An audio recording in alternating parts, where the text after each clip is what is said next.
Hi everyone, thank you so much for watching Get Fresh TV. I'm Jenny Boyle, and today I have a really interesting question.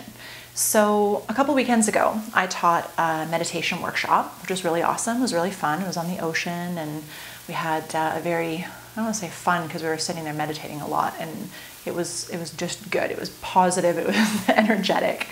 And then last week, I got published in Elephant Journal for an article that I wrote called A Beautiful Kind of High.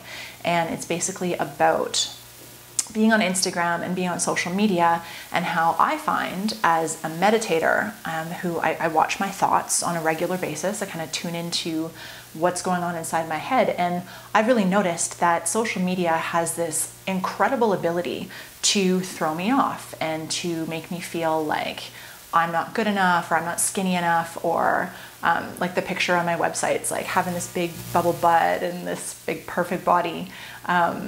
I just look at them sometimes and I'm like, oh my God, I should have that. I'm going to start a new diet tomorrow, or I'm going to start a new exercise program, or how can I get that booty? This keeps coming up. So I had a girlfriend ask me, she's like, you taught your meditation course and then you write this article, this kind of intense, edgy article that's published on Elephant Journal. What's the connection between the two? So that's what I wanted to chat with you guys about today, because I think it's so relevant. We're all online, we're all on Facebook, maybe a little more than we would like to admit, Instagram and Twitter and Pinterest and all the different platforms that we can come across in our day, whether it's at work or at home. It doesn't really matter. The point is that the images that we're exposed to, they affect us, and whether or not we actually realize and we're actually aware of how they affect us, they definitely do. I personally think that everything that comes into our consciousness has the ability to alter us in some way. It's just that some people realize it and other people it just keeps running in their heads, and they don't actually tune in to say, oh wow, I just saw that and that just made me actually think, I think I'm going to starve myself for the next 5 days. Anyways. So when my girlfriend asked me, she's like, what's the connection between the meditation, between this article and Elephant Journal? Can you tie that together for me a little bit? And it's very simple. And that's what I wanted the focus of the video today to be, how meditation helps us improve the way we feel about our bodies and the way we feel about ourselves, to the point where we don't get knocked down every time we see a hashtag Fitspo or hashtag Thinspo or some girl walk by who's 10 pounds lighter than us. And to me, I find that meditation and yoga, to the mindfulness aspect of yoga to a certain extent, can make me more aware. And that's the first step, is to just be more aware of what's actually going on in your head. And I think that's a beautiful start, because once we start removing ourselves from, okay, I'm just in it, and I'm just like, blah, blah, blah, and these are just the thoughts, and this is just me. Once we can stop and remove ourselves from that dialogue that's constantly running inside our heads, we can start to see, what is the stimulus that makes me feel good about myself, and what's the stimulus that makes me feel bad about myself. And for me, when I hop on Instagram, we're always going to be surrounded by supermodels and Fitspo and beautiful women all over the place.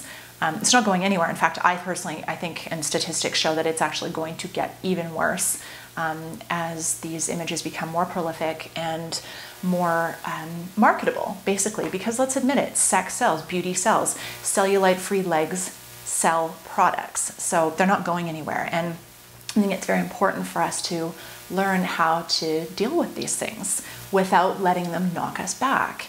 And I constantly run into clients and into students who they're judging themselves. They're looking at themselves in the mirror and they're like, I see it in their eyes, and I only see it because I recognize it, in myself. And so just to tie this together, it's been kind of a loose dialogue today. I'm posting this in a few minutes. I'm not the most prepared in the world. It's okay, I'm working on it.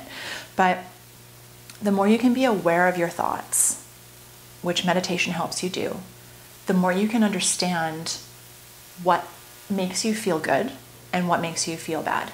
And the more you can have control, and the more you can grab the wheel of your life, and you can start to see, okay, this makes me feel really shitty about myself, and I'm not going to go there.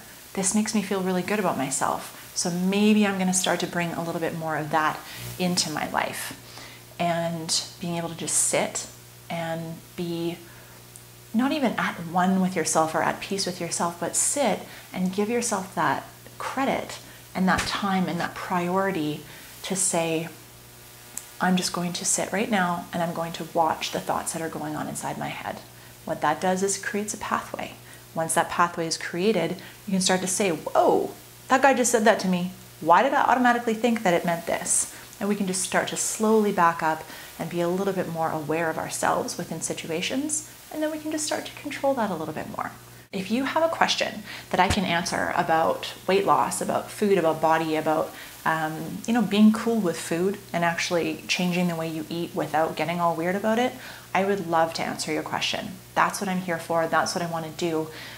The reason why I call this show Get Fresh TV is because I want to provide you with a fresh approach. I want to provide you with a fresh perspective, so you can kind of like rub all that like crap and all that previous conditioning off your brain and start fresh. We all know that real smart guy named Einstein, he said the definition of insanity is doing the same thing over and over again and expecting a different result.